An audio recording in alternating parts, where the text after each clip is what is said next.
మిత్రమా, the contempt of courts act 1971 లో మనం ఉన్నటువంటి సెక్షన్స్ గురించి చెప్పుకున్నాం. అయితే పార్ట్ 3 లో చిన్న ప్రొనౌన్సియేషన్ మిస్టేక్, కంటెంప్ట్ కి బదులు కాంపిటెంట్ అని 2 టైమ్స్ చెప్పడం జరిగింది. దయచేసి తమరు దాన్ని సవరించుకుని కంటెంప్ట్ కిందే తీసుకోవాల్సిందిగా కోరుతున్నాను. మిత్రులారా, the contempt of courts act 1971, అసలు కంటెంప్ట్ అంటే ఏంటి, ద కంటెంప్ట్ ఆఫ్ కోర్ట్ అంటే ఏంటో మరలా ఒక్కసారి మీకు రివిజన్ చేస్తాను. కోర్టు ధిక్కారం, న్యాయస్థాన ధిక్కారం. న్యాయపాలన క్రమబద్ధంగా సాగుటలో ఆటంకము కలిగించి జోక్యము చేసుకును లేదా కోర్టు గౌరవము లేదా దాని ప్రాధికారికతకు భంగం కలిగించు కార్యము లేదా కార్యలోపం, ఇలాంటి చర్యలకు పాల్పడితే దాన్ని కంటెంప్ట్ ఆఫ్ కోర్ట్ అని చెప్పేసి కంటెంప్ట్ ఆఫ్ కోర్ట్ కింద తీసుకుని, మనము కనుక ఏ వ్యక్తి అయితే కంటెంప్ట్ కి పాల్పడతాడో అతను, మనం చెప్పుకున్నాం కంటెంప్ట్ ఎన్ని టైప్స్, సివిల్ కంటెంప్ట్ అని, క్రిమినల్ కంటెంప్ట్ అని. సివిల్ కంటెంప్ట్ కింద పాల్పడితే సివిల్ కంటెంప్ట్ కింద అతనిపై చర్యలు తీసుకోబడుతుంది. క్రిమినల్ కంటెంప్ట్ కింద పాల్పడితే, అతను నేరానికి పాల్పడితే క్రిమినల్ కంటెంప్ట్ కింద అతనిపై కంటెంప్ట్ కింద అతనిపై చర్యలు తీసుకోవడం జరుగుతుంది. మిత్రులారా, ఒక మిత్రుడు ఫోన్ చేసి, ఇందాక నేను గమనించినటువంటి సవరణ కూడా ఆయనే చెప్పడం జరిగింది. Thank you very much. ఎందుకంటే కొన్ని ప్రొనౌన్సియేషన్ మిస్టేక్స్ రావచ్చు, అది నా ఉద్దేశపూర్వకంగా కాదు, కానీ కొంత అనుకోకుండా జరిగేటటువంటి మిస్టేక్స్ ఎవరైనా మిత్రులు ఫోన్ చేసి నాకు చెప్పినా అవి సవరించుకోవడం జరుగుతుంది. Thank you very much for that friend. మిత్రులారా, అదేవిధంగా ఈ రోజు ఇంకొక మిత్రుడు ఫోన్ చేసి కొంచెం డీప్ గా చెప్తే బాగుంటుంది సార్ మీరు చెప్పేదని చెప్పి చెప్పడం కూడా జరిగింది. దానికి కూడా ఖచ్చితంగా సవినయంగా సాధారణంగా ఆ యొక్క సూచనలు కూడా స్వీకరిస్తూ మరింత సబ్జెక్ట్ డీప్ గా చెప్పుకునే ప్రయత్నం కూడా చేద్దాం మనం. మిత్రులారా, ఇప్పుడు మనం చెప్పుకునే పార్ట్ లో కూడా కొంత ఈ కంటెంప్ట్ ఆఫ్ కోర్ట్స్ యాక్ట్ 1971 గురించే మనం చెప్పుకోవడం జరుగుతుంది. మిత్రులారా చూడండి,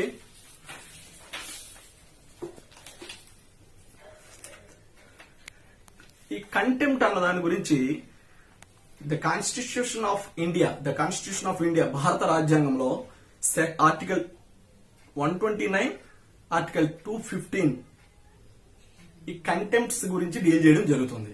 మరి ఆర్టికల్ 215 ఏ విధమైన పవర్స్ ఏ కోర్ట్స్ కి ఇవ్వడం జరుగుతుంది, ఆర్టికల్ 129 ఏ పవర్స్ ఏ కోర్ట్స్ కి ఇవ్వడం జరుగుతుంది అన్న దాని గురించి మనం చర్చించుకుందాం.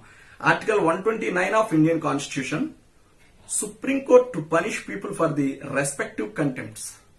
అంటే ఎవరైతే సుప్రీం కోర్టు కనుక కంటెంప్ట్ ఆఫ్ కోర్ట్ కింద పనిష్ చేస్తే ఆర్టికల్ 129 కింద, ఆర్టికల్ 129 ఆఫ్ ఇండియన్ కాన్స్టిట్యూషన్ కింద పనిష్ చేయడం జరుగుతుంది. అంటే కంటెంప్ట్ ఆ విధమైనటువంటి powers article 129 of Indian constitution కింద పవర్స్ సుప్రీంకోర్టు కన్ఫర్ అయి ఉన్నాయి.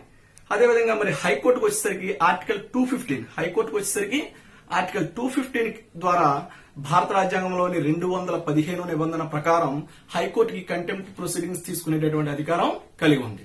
అదే మరి సుప్రీంకోర్టు అయితే 129 ఆర్టికల్ ప్రకారం కంటెంప్ట్ కింద చర్యలు తీసుకునే అధికారం సుప్రీంకోర్టు కలిగి ఉంది. భారత రాజ్యాంగంలో 129 ఆర్టికల్ ప్రకారం పవర్స్ కన్ఫర్ అయి సుప్రీంకోర్టు కలిగి ఉన్నది. మిత్రులారా, అదేవిధంగా article 215 high court to punish people for the respective contempts already మనం చెప్పుకున్నాం. ఇప్పుడు high court has special powers to punish the contempts of subordinate courts. అలాగే సబార్డినేట్ అంటే హైకోర్టుకి దిగువ ఉన్నటువంటి హీరార్చి జిల్లా కోర్టులు కానీ ఇంకా ఇతర సబార్డినేట్ కోర్ట్స్ పై కూడా కంటెంప్ట్ చర్యలు తీసుకునే అధికారం హైకోర్ట్స్ కి కలిగి ఉన్నాయి. అది కూడా మనం చెప్పుకుంటే చూడండి, సెక్షన్ 10 ఒకసారి చూద్దాం.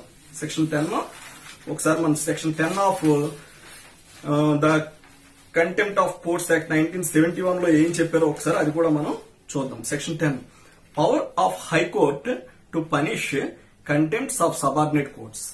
చూసారా, section 10 of contempt of courts act 1971 ప్రకారం కూడా ఈ హైకోర్ట్స్ ఏవైతే మన అత్యున్నత రాష్ట్ర న్యాయస్థానాలు ఉన్నాయో హైకోర్ట్స్ కి ఈ సబార్డినేట్ కోర్ట్స్ పై కంటెంప్ట్స్ కింద చర్యలు తీసుకునే అధికారం కూడా హైకోర్ట్స్ కలిగి ఉన్నాయి. ఈ స్పెషల్ పవర్స్ ఇవి, హైకోర్టుకు ఉన్నటువంటి పవర్స్ ఇవి.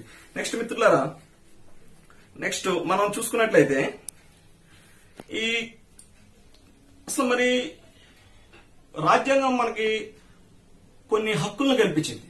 ఏం కల్పించింది మనకి? Right to freedom of speech and expression to all citizens as per our constitution. అంటే మనకి భావ వ్యక్తీకరణ, మాట్లాడేటటువంటి స్వేచ్ఛ, మన భావాన్ని వ్యక్తపరిచే స్వేచ్ఛ భారత రాజ్యాంగం మనకు కల్పించింది. అది ఏ ఆర్టికల్ కింద కల్పించింది మనకి? ఆర్టికల్ 19 క్లాజ్ 1 క్లాజ్ ఏ ప్రకారం మనకి ఈ యొక్క హక్కు as per our Indian constitution confers to the citizens of India. అంటే భారతదేశ పౌరులకు భారత రాజ్యాంగం ప్రకారం ఆర్టికల్ 19 క్లాజ్ 1 క్లాజ్ ఏ ప్రకారం right to speak and right to expression. చూడండి, freedom of speech and expression, right to freedom of speech and expression confer చేయడం ఈ ఆర్టికల్ ద్వారా, భారత రాజ్యాంగం ద్వారా ప్రతి సిటిజన్ కి, భారతదేశ పౌరుడైనటువంటి ప్రతి వ్యక్తికి ఈ హక్కులు కల్పించడం జరిగింది. మరి తమరు క్వశ్చన్ చేయొచ్చు, ఏం క్వశ్చన్ చేయొచ్చు? మరి ఈ విధంగా మన యొక్క రైట్ కదండి ఇది, మన భావాన్ని వ్యక్తపరచడం రైట్ కదా, మనం మాట్లాడే హక్కు మనకు ఉంది కదా. మరి అటువంటిప్పుడు హైకోర్టు సుప్రీంకోర్టు జడ్జెస్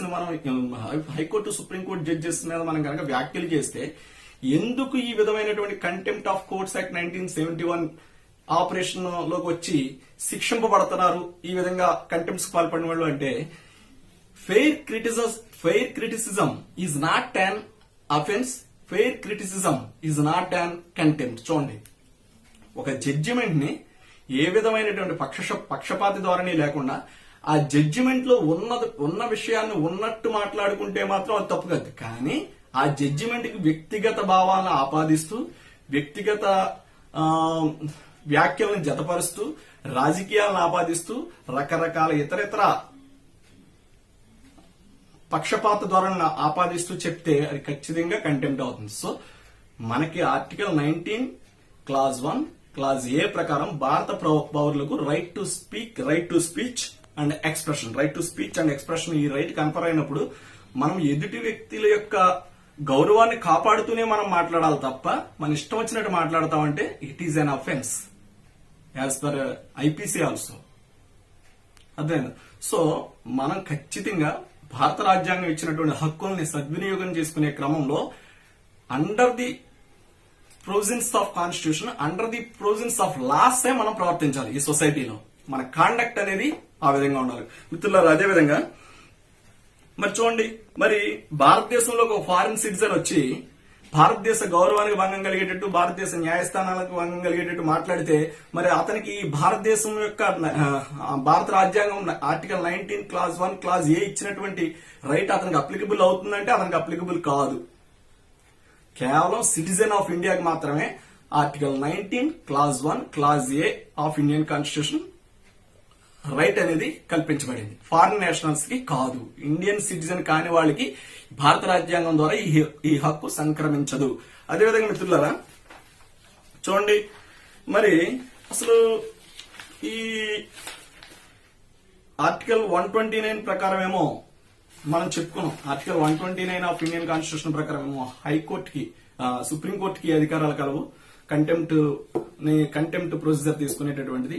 అదేవిధంగా ఆర్టికల్ 215 ఆఫ్ ఇండియన్ కాన్స్టిట్యూషన్ ప్రకారం ఏమో హైకోర్టుకి కలవని చెప్పేసి మనం చెప్పుకోవడం జరిగింది. ఇదే విధంగా మిత్రులారా మనం ఖచ్చితంగా ఈ సబ్జెక్ట్ ని మన వ్యూవర్స్ కానీ, మన యొక్క స్నేహితులకు కానీ, మన మిత్రులకు కానీ, మన యొక్క వెల్ విషర్స్ కానీ మనం చెప్పే క్రమంలో ముందుకు వెళదాం.